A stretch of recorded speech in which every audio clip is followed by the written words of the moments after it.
In fact, we just got an update on those ongoing power problems in Northwest Indiana that are affecting so many communities.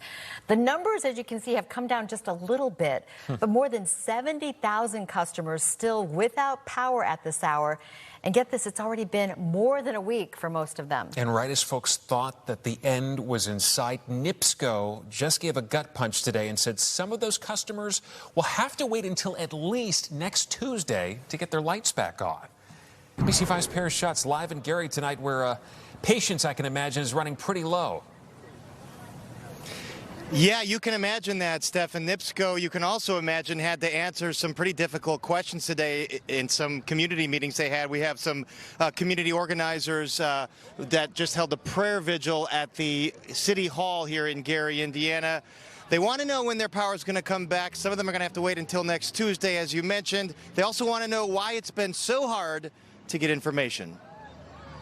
You got to get that tree off that pole. Munster resident David Gilbert says he's preparing for the possibility that he won't have power until September. We've called them about 3 or 4 times and told them, they said, well, you're on the emergency list, and it's like a priority, but other than that, we don't know when they're coming out. NIPSCO officials held meetings with public officials and community leaders throughout the day today and say the complaints are valid. What my team heard loud and clear is that communication is needed.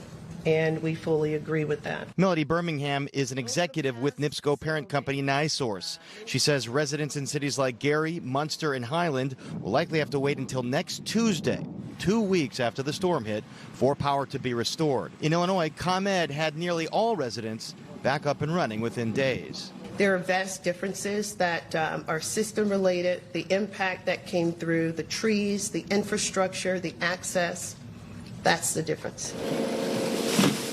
Birmingham says more than 80% of the 400,000 affected customers in Northwest Indiana are now back on. She says crews are assessing more than 2,000 miles of power lines, many blocked by uprooted trees. Michigan City Democratic Indiana State Representative Randy Novak says lawmakers are pressuring NIPSCO for answers. We're going to have after actions and everything else to figure out what went wrong, what, if anything, went right, what we can do to make this better, because obviously, we would like to have seen it a lot faster. So this adds a little bit to the controversies in recent months surrounding NIPSCO. Remember, $257 million in rate hikes they were granted. That has resulted in higher utility bills for the average customer here. Also, a labor strike that happened a few months ago. Representatives today said they're not sure how this whole situation is going to affect future power bills, but they say that labor situation is not the reason things are taking so long here. But, Stephan, as you mentioned, cold comfort or warm comfort for the folks sweating it out. And they will be doing so for another 6 days in some of these communities. Yeah, 2 weeks without AC. All right. Thank you so much, Paris Schutz and Gary. Thank you so much.